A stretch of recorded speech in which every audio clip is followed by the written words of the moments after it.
কি হেলাদা এত ঢুকছিস আর বাইরে আছিস, ঢুকছিস আর বাইরে আছিস, কি ব্যাপার?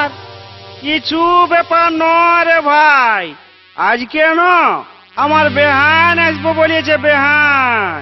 ও তাই তুই এত ব্যস্ত? ওই দেখ ভাল ভাল তোর বেহান আসছে। কই দেখি দেখি, কই বেহান যে, আসো আসো, ঘর দিকেই সন্ধ্যাও।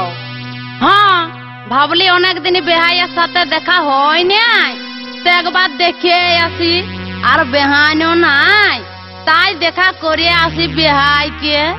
ভালোই করেছ বেহান, আসিয়াছ। তুই পিড়িয়াটায় বসো না বেহান, এই চেয়ারটাই বসো।